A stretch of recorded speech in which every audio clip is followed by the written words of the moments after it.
for the first time, I'm going to share a little bit of the behind the scenes of me and Mrs. W. So, please give her this one a mic so that if I say anything that's not right, you can just correct me. All right, so here we go. How much time do I have? Okay. So I had always, when I was speaking a little earlier, I said, sometimes we trust in our plans over God's purpose, right? And I was always like a big picture thinker. So I was always thinking years down the road. I always had specific plans of how I was going to live my life and what's going to happen when. And we all do it, right? Oh, by this age, I'm going to graduate. Then I'm going to get a job. Then I'm going to marry at this age. Then I'm going to have children at this age. And then And in my mind, I said, by the time I'm 30, I'm going to marry. So I was going to use my 20s to live like a vagabond. God forgive me. Anyway, you are forgiving me. So I was going to use my 20s to do anyhow. And then when I was about 28, 29, I would find the person that I wanted to settle down with. And at 30, I would marry. I'll use 2 years to enjoy with my wife. Then I'll have children. And then we keep it moving. But God had other plans. Anyway, so I realized, I was 30, I was 31, I was 32, and I was still just living really crazy, really reckless. And so I started thinking, okay, this is not the plan. I said I was going to do this by 30, and now I'm 32, 33. It's time to, to fix up.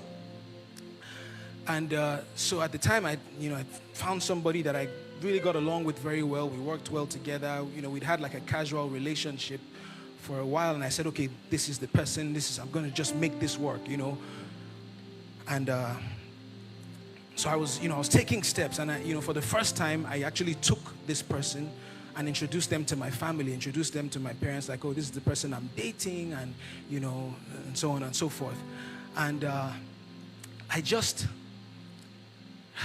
for a few months, I just didn't really have peace. And we spoke during this series that God confirms His word, through His wisdom, and through His peace. Now, the first thing was I just didn't have peace. And then, over the course of a few months, I had 3 dreams specifically about this situation. And God told me in no unclear terms that if I went ahead with my plan, that not only would it bring disaster on myself, even the person that I was dragging with me, it wasn't going to work out for them. And, after I had the 3rd dream, I knew very clearly what God was saying to me. So I said, okay, let me go to a spiritual leader and say, hey, this is what I think God is saying. And I went to this spiritual leader who I trust. And I said, I had these dreams and this is what God is saying. Do you know what the spiritual leader said to me? He said, actually, God told me months ago that this is not the person for you. But I know you are stubborn. So I went to God and said, please, your son, go and tell him yourself. Because if I go and tell Banky this, he will marry the girl next week just to prove a point that nobody can tell him what to do. So at this point, I knew what God was saying. So I kind of ended that relationship.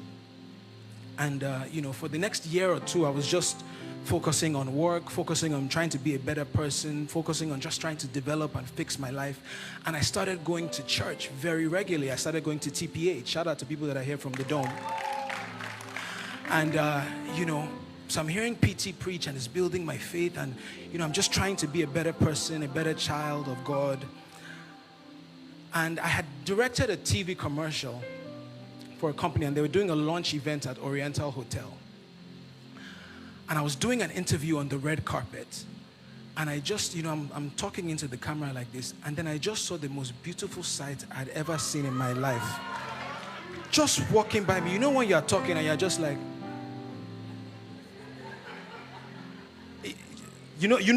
men, I mean the men in the house, you know what I'm saying, when you see the work of God. So here's the interesting thing. In my mind, that was the first time that I had ever seen Adesua. But the truth of the matter is, I had actually crossed paths with her every year for the last 3 or 4 years, and I didn't even recognize. Sometimes you are praying for something, but God won't give you the answer because you are not ready to handle it. So I had actually crossed paths. She had even interviewed me on camera, and I didn't even nothing. But this very day, You know, that's why you need to stay in a place of faith. Go to church. Listen to the word of God. So this day I'm talking, and she, come to the water brook. If you don't have anywhere to go, we'll take you here. So she walks by me, and I see her, and I said, oh, wow, who is this? You know, and then I saw the person that was working with her. And this one is giving me the eye. Am I okay? Okay. So I saw the person that was working with her, who I had known from times past, and I said, hey, Isioma, who's this, you know, who's this beautiful specimen, you know? And Isioma said, oh, you know, her name is Adesua. Told me she moved back from Jan. She's an actor. So I got her name, and as a sharp guy, I went straight to Google. First Googled her, read every interview, read all the things. Okay, who is she? What's she about? Now, I had never seen her act in a movie. I'd never seen any of her films at the time. But I could tell from her interviews just the kind of person that she was. She was, not only was she beautiful, she was intelligent, she was smart, she was grounded, she was balanced. I mean, look at the work of God. And so I knew that I was interested. In fact, I actually called my best friend, Tunde, and I said, hey, I found my next girlfriend. You know, as a man of faith, you have to speak things into existence. So the next thing I did was I went to her Instagram, and I just started scrolling.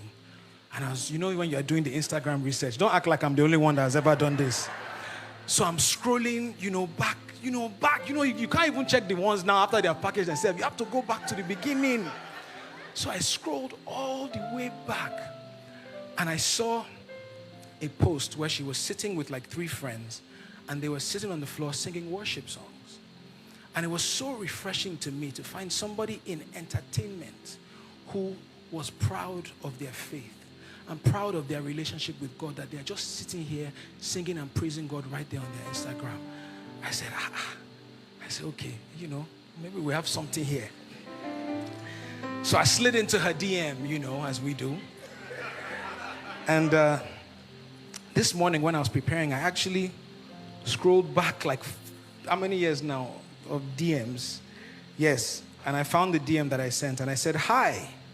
So we haven't officially been introduced, but I saw you at the launch the other day, and I've decided that I'm going to be your biggest fan. I'm Banky. Can we please be friends? Appreciate me. When you shoot your shot, you have to do it with strategy. And then Adesua said this. LOL, hi Banky, I'm Adesua. This is both sweet and funny. It has always been a dream of mine to have a superstar as my biggest fan. LOL, friends, why not? I can do friendship. Gentlemen in the audience, take wisdom from what I'm saying. He who has ears to hear. God bless you. Now, I didn't know this at the time, but she was kind of coming out of a relationship. You know, when you're in that place where you are single, but you're in a relationship, but you are single, but you're in a relationship, and today you are broken up, tomorrow you are fighting. She was in this gray area space. And one thing, if you know Adesua, you know that she loves hard. So if Adesua loves you, you can kiss somebody, she will still love you. Like, that's just the way she is. And I found out, and that's one of my favorite things about Adesua, is as beautiful as she is in the face, her heart is even more beautiful than that. So I deduced, as we started talking, that she was still kind of one leg in, one leg out, trying to figure out what was happening with this relationship. But my approach, I said, can we be friends? I didn't say that you want, just friends, friend zone. I willingly put myself in the friend zone. But the interesting thing is that, when God starts to work, right? So we became friends, and then we quickly became the best of friends. We would talk every day for hours, like just talking. Now, we're not dating, because we were both semi-public faces. We can't even go out to a lot of places together so that, the Insta blogs and Linda Ikeji's of the world don't pieces your matter before you have even figured it out. So we couldn't even go out that much. So we would just spend every day talking. And we became close and tight and closer and tighter. And I got to know her. She got to know me. We would talk about our lives, our dreams, our families, our backgrounds. She quickly became the most important person that I needed to speak to. Like, I needed to speak to her like I needed air every day. If I didn't speak to her that day, it wasn't right. And I can actually confidently tell you that from that first day that she gave me her number in that DM till now, I've spoken to her every single day since that time. Now, this is happening. So we're becoming closer and tighter, and I'm like, how far with this old relationship? This is not, the destiny is standing in front of you. You are still saying that you are trying to turn a corner. Anyway. So I remember the first time I broached the conversation, and I said, we're so close, we're so tight, why don't we just, make this thing official? And she said, I'm not quite ready, and I'm still going through some things. And I said, okay, no problem. Friend zone is okay. Friend zone, no short you. I'm fine, don't worry. We're okay, I'll be here for you. And so we continued getting this process, and I actually honestly think, well, I'll come back to that. So we're becoming closer and tighter and closer and tighter, right? And then in January 2016, I needed to shoot a video for a little song called Made For You. Anybody remember that song? Okay, so the interesting thing about that song is I actually wrote the song about a minute and a half into it, and then I couldn't finish the song prior to meeting this young woman, because I knew the song was very deep. So I had written the chorus and a little bit of the first verse, but then I just stopped that. The rest of the words would come to me. But it was while I was now becoming closer and tighter with this lady that the rest of the words of the song just started coming. So I knew when it was time to shoot the video that it has to be with this person that inspired the song, right? So I called her manager, and I booked her officially to appear in my video shoot, as in I paid booking fee, fly from Lagos to New York City, like full-on official booking, that you will not say that because you are my friend, I'm trying to take advantage of you. So I flew her into New York, and we shot the Made For You video. And again, as a man of faith, anybody that remembers that video knows that in that video, the couple got engaged. Yeah? So she has not even agreed to date me. I'm already speaking it through my video that we are going to get engaged. And the greatest thing about, I'm going to have a moment of flesh here. The greatest thing about being the director of your own video is that when it's the kissing scene, you're the one that will say when to cut. So they say, record, I say, to the point say, Banky, it's okay now. I said, but I shot the Made For You video with her in New York. And I planned to speak to her at the end of the video shoot, but she was so tired that I was like, let me let her rest, because she literally had just arrived, I think that morning or the night before.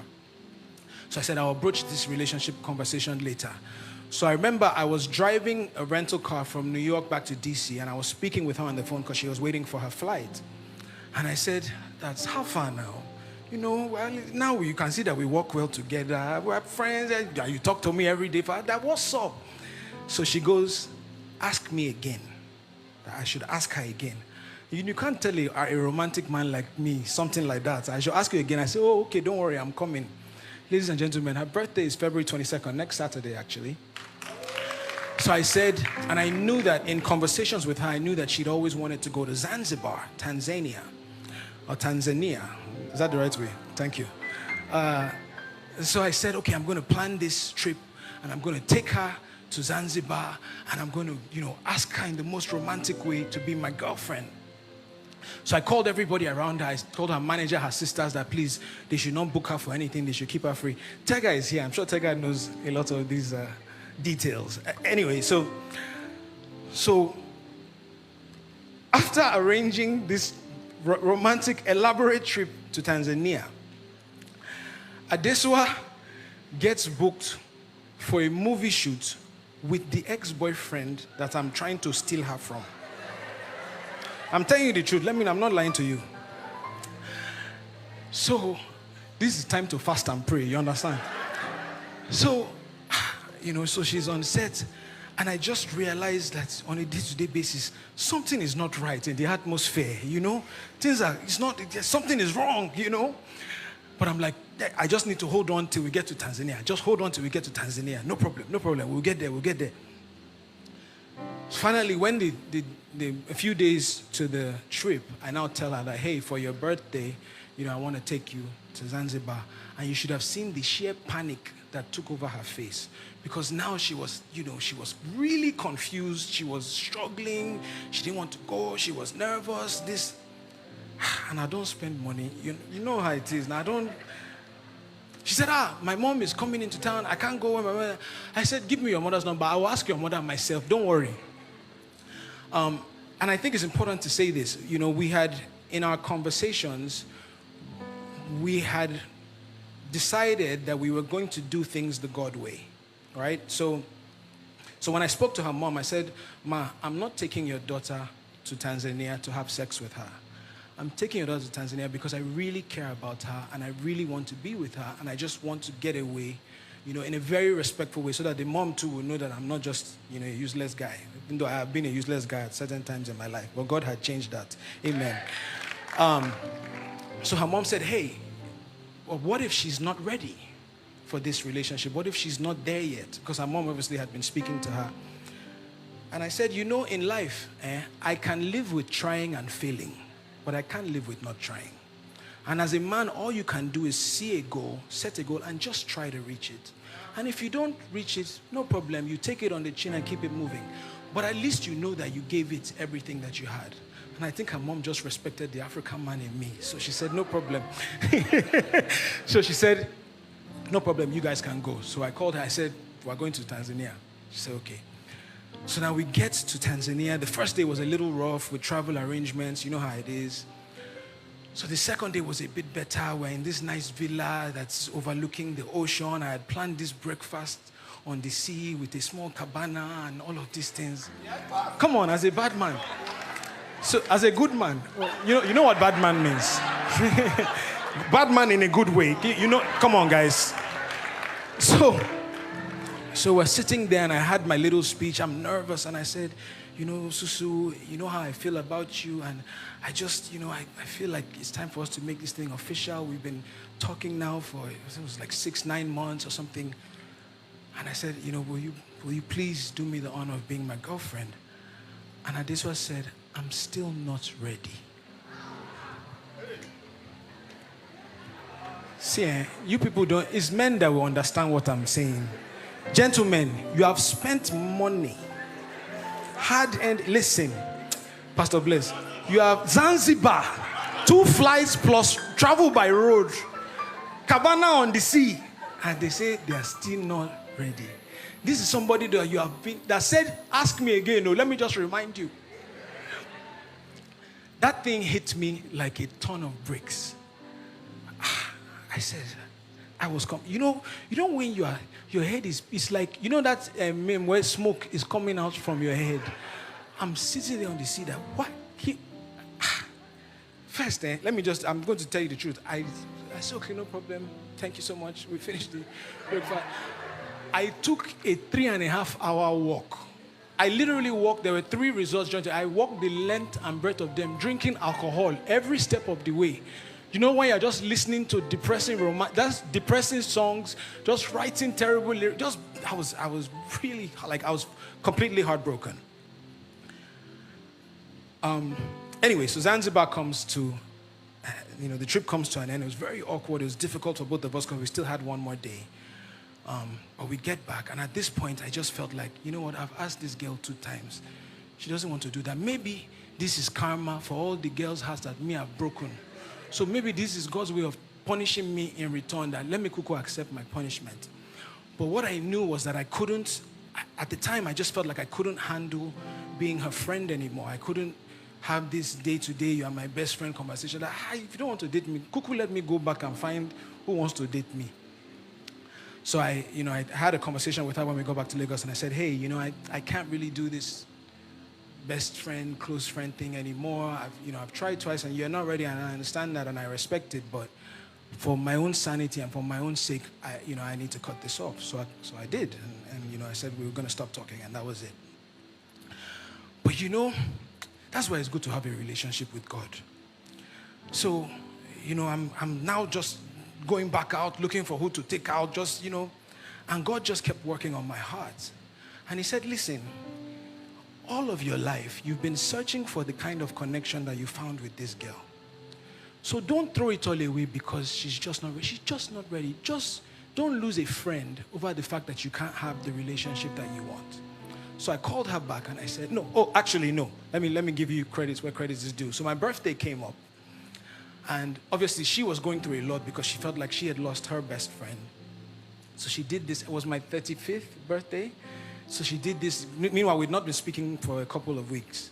She did this really sweet thing. She did like 35 things that I love about you. She got me a few different cakes. She said she couldn't afford to buy me a car, so she bought me a little model Ferrari sports car. Just things that would not be making you do any. I said, what do you want from me, this woman? You don't. So, but then God started working on my heart, and that's really what inspired it. So I called her back. I said, you know what? We Kuku said we were going to be friends. Let's just be friends again. Now, this second round of friendship, I didn't think that we could be closer than we were before, but we were even closer this time around. And it was the most difficult thing for me because by now, I knew for sure, for certain, that Adeswa was my destiny. I knew it. You know when people tell you that when you find the one, you'll know. This was that moment for me. I knew. I felt like God had told me. I had a peace about being with her. I just knew that she was the one for me. But she couldn't really see it. And I remember one day I knelt down and I prayed and I said, God, you know how much I love this woman. You know how much I want to be with her. I said, she can't see it. So as you have told me, tell her yourself. And that's why I tell single people, don't go and tell somebody, God said you should be my wife. Or God said you should be my husband. If anybody comes and tell you that, say, thank you. Let me go and we're all children of God. So if God spoke to you, then he can speak to your wife. So I told God, I said, for this thing to work, I said, first of all, I am never going to ask Adeswa to date me again.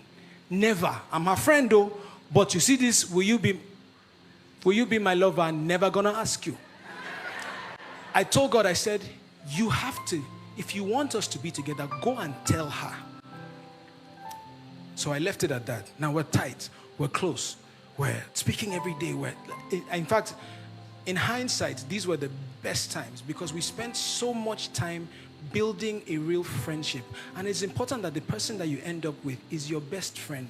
It should be the person that you can tell anything. It should be the first person that you want to talk to about anything that's going on. So we're getting close and I said, Lord, I'm not going to tell her nothing. I said, we're just going to be in this friend zone. Then I got a call one day, shout out to Kemi Adetiba, and she said, hey, Mo Abudu is doing this film called The Wedding Party. I want to send you the script. Do you want to come and audition? And I said, yeah, because Kemi and I had been talking about going into movies all of our years and music videos. So I said, okay, I'll go and audition. So she gave me the script and I started preparing for my audition. And I get there and there were a lot of actors, a lot of people who obviously had a lot more experience than me. But I auditioned and they gave me a callback. They said, oh, we want you to come for a second callback. I now found out that they had also called her to audition. So we're both auditioning and we go through the rounds of auditions and then they now start pairing you. So they'll take you and pair you with 3 ladies, take each lady, pair them with 3 guys just to see who had the best chemistry. Now, of course, you want to talk about chemistry. I've been talking to this person for like a year, every single day. So the chemistry was, hello, ladies and gentlemen, it was off the charts.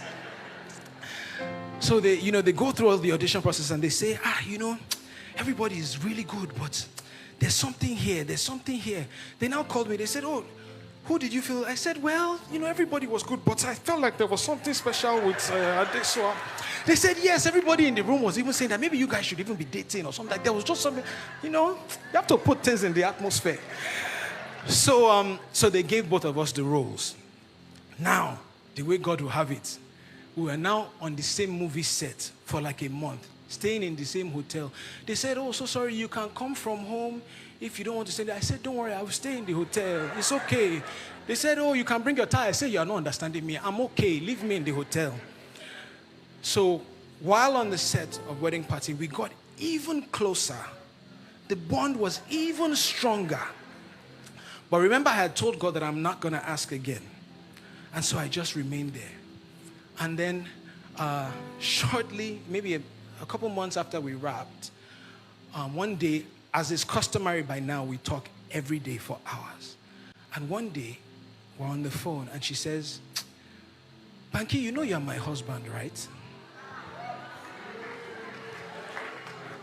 I said, sweetheart, I've known this for the longest time. I've just been waiting for you to catch up. I think that deserves another round of applause. That's the moment. That's the moment.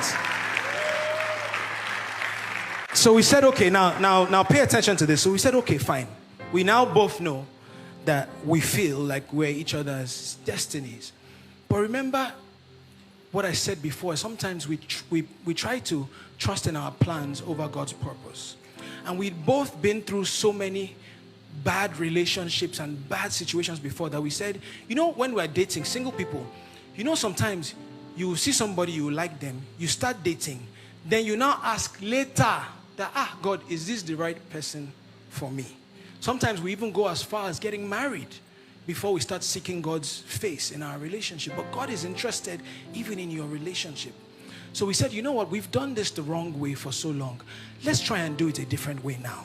So we said, instead of, we both know we want to date, but instead of going into that immediately, let's seek God's face first. So we started praying about our relationship. So I would pray with her, I would pray by myself, she would pray by herself, she would pray with her mom and her pastor, I would pray with my mom and my pastor. We were just praying that God should confirm. And by God's grace, that confirmation came. Come on, give me a hallelujah. And then we decided that yes, we were going to go into this relationship thing. Now, the interesting thing is, by now we had spent so much time building such an incredible bond and such a strong friendship that it was like it was a blessing in disguise that she had told me no those few times. Because number one, it taught me humility. Because if I had just gotten it just like that, maybe I wouldn't have appreciated it. Do you understand? It taught me to humble myself. It taught me to chase. It taught me to desire. It built my faith in God. It built my relationship in God. It forced me to the place where I couldn't do it on my own, and I had to go and tell God that, okay, I want it, but I don't know how to do it. Please help me. And that's what this is all about. Now, we're now at the stage where we're talking about learning to listen, and I can tell you confidently that I heard God as regards this relationship. I'm not saying that we are perfect. As she told you before, and as I told you, we've both struggled, we've both been works in progress. There are things that God has to work. When we did our first marriage counseling, Pastor Nkoyo, Mrs. Nkoyo, the first day of marriage counseling, premarital counseling, she goes, oh, what do you want in a wife? And I said, I want her to be like this and that, and God-fearing, and to be, And she said, okay, what do you want in a husband? And I said, oh, I want this and that. And then she said, okay, here's the thing. Neither of you, throw that out the door, because neither of you are what you described. And marriage is the process of submitting to God. And nobody is perfect, but you can be perfect for each other if you involve God in the conversation. If you make him a part of that relationship and allow him to work on both of you, and then it's a step-by-step process. It's a journey. Till today, he's still working on me. Till today, he's still working on her. Till today, he's still working on our relationship. But here's the thing. We heard God. We listened to God. We heard with humility. We heard with obedience. And that's the point of today's message. Hear with humility and hear with obedience.